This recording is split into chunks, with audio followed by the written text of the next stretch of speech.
Welcome to the 56th Annual Alumni Association Leadership Conference.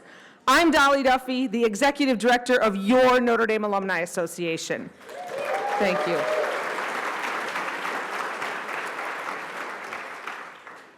I'm often asked, what's your favorite event? Right? Well, they're all my favorite events, right? Do you like, which is harder? Is it reunion or is it the leadership conference?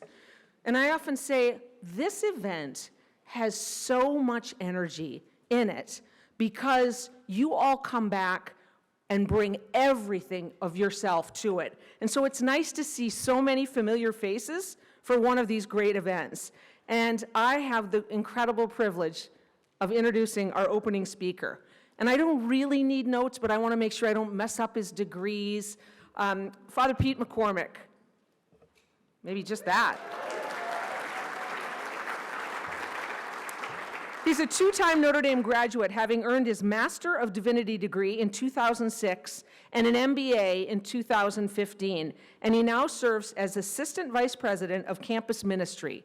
In his role, he oversees, I want you to know just how much falls under him, a staff of clerical, religious, and lay ministers charged with tending to the spiritual needs of all of our students. You may recognize him from the sidelines when he's there with the men's basketball team cheering or anywhere else. You watch him go across campus and your heart just jumps because he's so full of joy every step of the way. So please join me in welcoming our incredible bundle of joy, Father Pete McCormick.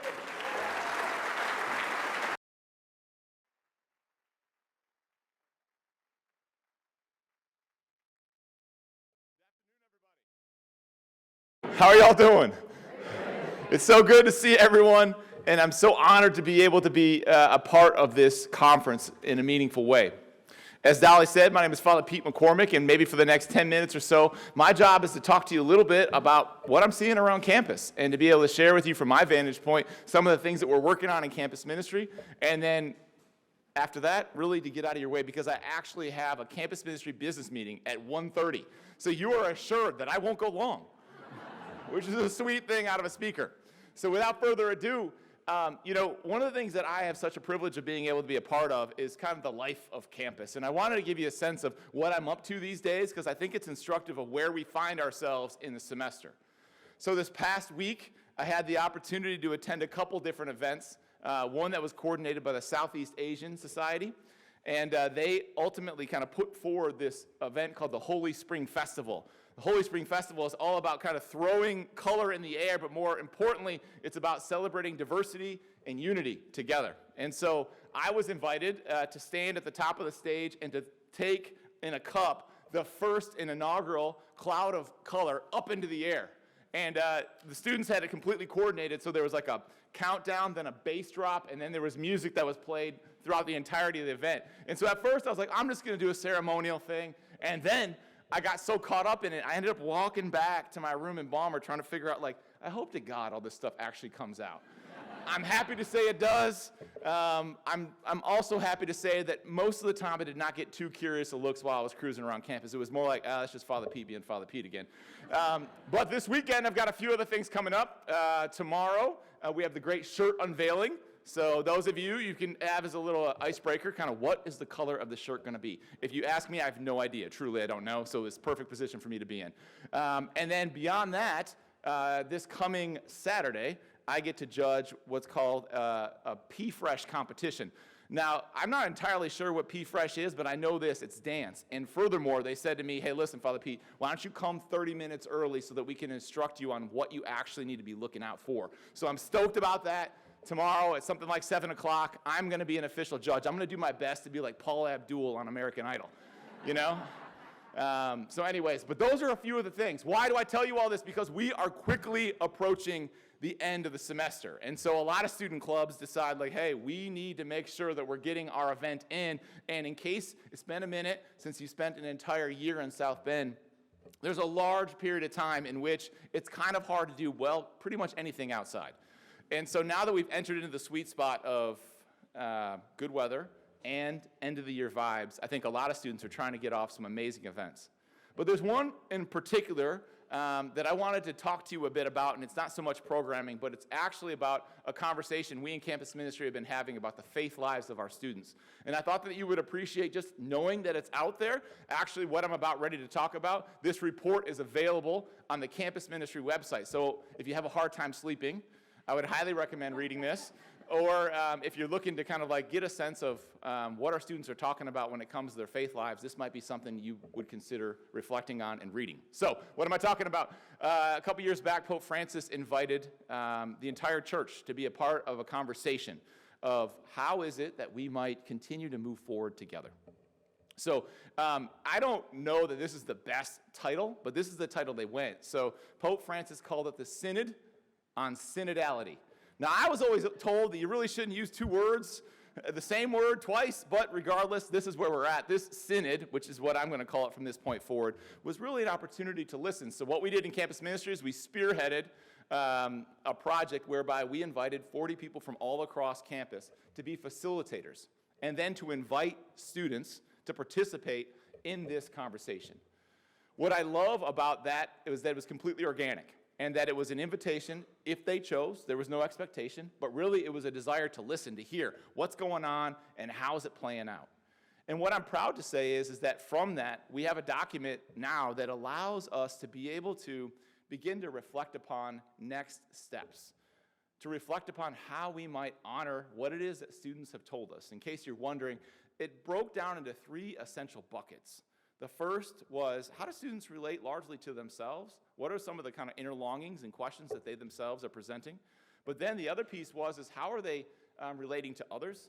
And then finally, how are they relating to institutions, namely our own? The thing I would want to emphasize here is that there's any number of studies that are occurring. This could be a Gallup poll, whatever the case might be.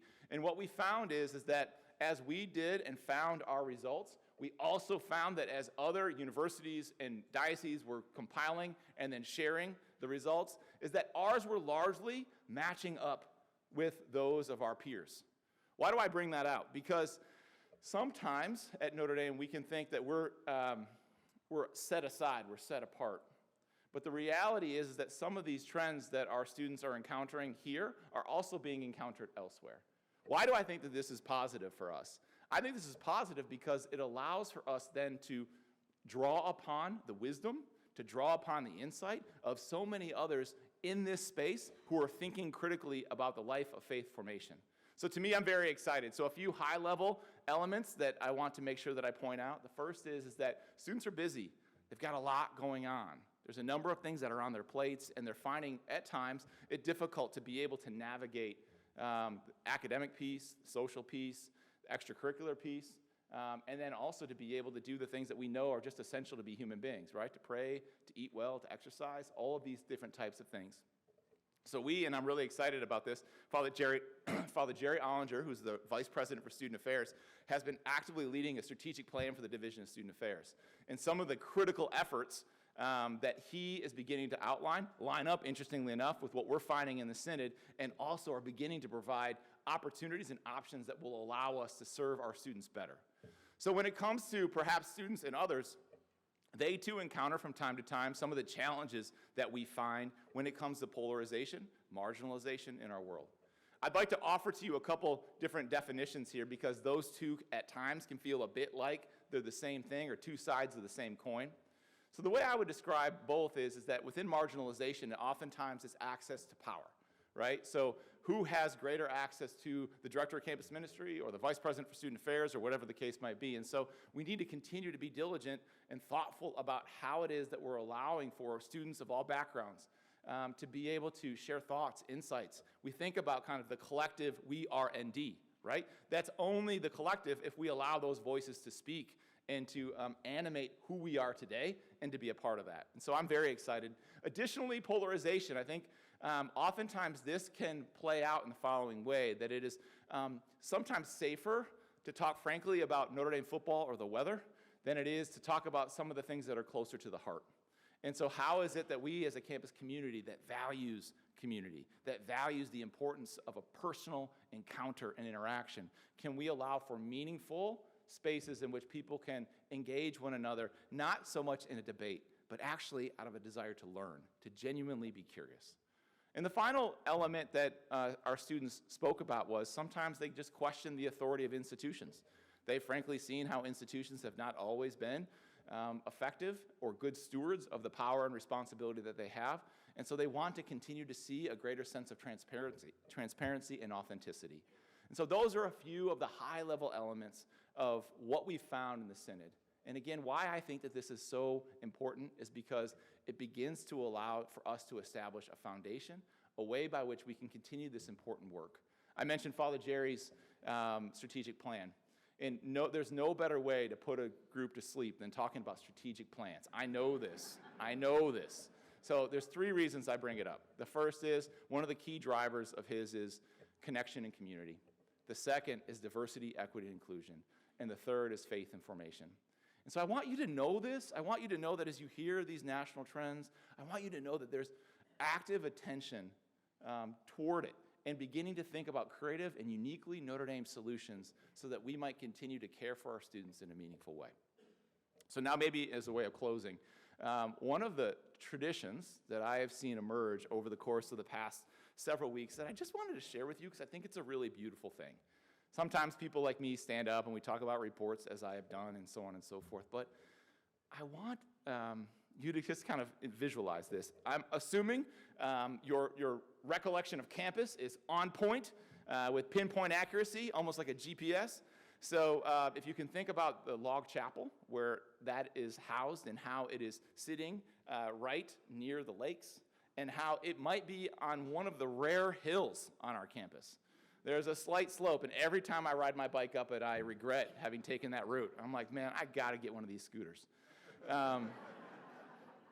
But what has begun to happen in the evenings is that students will just gather. They'll gather and they'll have their little picnic blankets and they'll sit there and just watch as the sun goes down. And how beautiful of a human moment, but I also think a Notre Dame moment to recognize community, to take in the beauty of creation, to pause in the midst of, no doubt, a busy time, but yet whether it's kicking it in a hammock, like they sometimes do. I worry about sometimes the structural integrity of our trees, but regardless. Also just finding time. And this the other day, I was driving by, and there was probably 150 to 200 students, spaced out, taking it in, just watching the sunset. And so, my brothers and sisters, thanks so much for the time. Dolly, I'm so grateful to you for your leadership, but also for trusting a knucklehead like me to be able to kick off this conference. And please, on behalf of Notre Dame, on behalf of the Congregation of Holy Cross, thank you for the work that you do, and go Irish.